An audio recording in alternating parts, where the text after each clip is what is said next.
All right, this next cycle in your series is probably, well, definitely our most complex, and it's the nitrogen cycle. So let me get my little pen going here.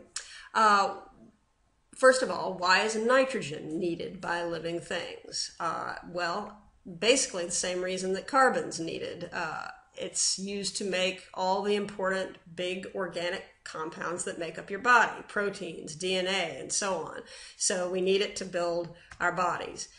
It's not the foundational molecule in the same way that carbon is, but still it is hugely important. Without nitrogen, you couldn't make proteins, you couldn't make DNA, and all those things that living things are made of. Now, where do living things get their nitrogen from? Again, sorry, Ms. Natali, I know that's not grammatically correct, okay? My apologies. The atmosphere is where our nitrogen comes from, okay? Much like with carbon. Carbon comes from the atmosphere, CO2. Nitrogen gas in our atmosphere, written as N2, it's 78% of the atmosphere. By far and away, the majority of what you breathe in each day is actually nitrogen gas. But it is inert, meaning it is unreactive, meaning you could breathe it in all day long, but your body's not going to take it in. It's not going to react with anything. It's just going to go right back out again. So nitrogen gas cannot be used by living things in that form, okay? However, that doesn't diminish the fact that living things must get nitrogen. So how do we get it? If it's in the air and we can't breathe it in or use it that way, how do we get nitrogen? Okay, well, we rely on some helpers. They are called nitrogen-fixing bacteria. Life on Earth, plant life and animal life, rely on nitrogen-fixing bacteria to turn this unusable nitrogen gas into a form that is usable by plants and then ultimately to animals who eat the plants. Okay, so forms of nitrogen that are usable to living things are ammonia, which is really nasty stuff for us, but plants can use it, nitrates, and nitrites. Okay, those are usable forms. Now, this diagram, I had to draw my own because the ones in the books just freaked me out. So we are going to kind of go through the nitrogen cycle, and we're going to label each step. So I apologize for the hand-drawn diagram, but here we go. So we know that we're going to start here with nitrogen in the atmosphere. So we're going to put a little 1 here. And the problem with this stuff is that it is unusable in the state to everybody except nitrogen-fixing bacteria. So the process called nitrogen fixation, the way I always think of it in my head is that, okay, up here, the nitrogen is broken for us. It's broken. We can't use it. So nitrogen fixation means we're going to fix that nitrogen, make it usable. I'm sure that's not really why it's called nitrogen fixation, but in my head, that works for me. Okay, so what you need to understand is that there are little bacteria called nitrogen fixing bacteria. Whoops. Spell much. And they live in little pockets, little nodes, if you will, at the roots of certain kinds of plants, particularly legumes, meaning like bean plants and things like that. They live in the soil as well, but there's lots of them in the roots of certain kinds of plants. So these bacteria that live in what is called a symbiotic relationship with some plants, turn this nitrogen into something that can be used. And what they turn it into is ammonia. Okay, they turn it into ammonia. And so the plants take up this ammonia and turn it into DNA and protein and all that. So plants convert the ammonia, NH3, to DNA and proteins. Okay, so that'll be step 3. All right. Now, animals then eat the plants, and so therefore we get the nitrogen that the plants have taken up and put into the DNA and proteins into their own bodies, and we eat that, okay?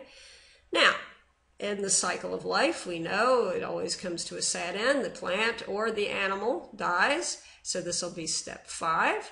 And then we know that decomposers are going to come in and start breaking stuff down, okay? So this will be step 6. And what decomposers do is they start munching on this DNA and proteins, and they turn that nitrogen in those compounds back into ammonia. And this is called ammonification, all right? Now, so we've got all this ammonia in the soil now because of decomposition. Well, that ammonia can be directly taken up by plants, okay, and that'll be number 7, okay. Let's not worry about these 2 circles over here right now. That'll be number 7. Or this ammonia can be taken, and we'll call this number 8, taken up by bacteria that live in the soil. That's what these little circles are. They're bacteria that live in the soil.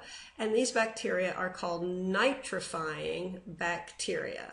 And what they do is they take the ammonia that is in the soil that animals can't particularly use. Plants can take it up, and that's fine.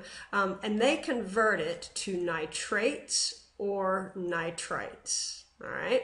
Now,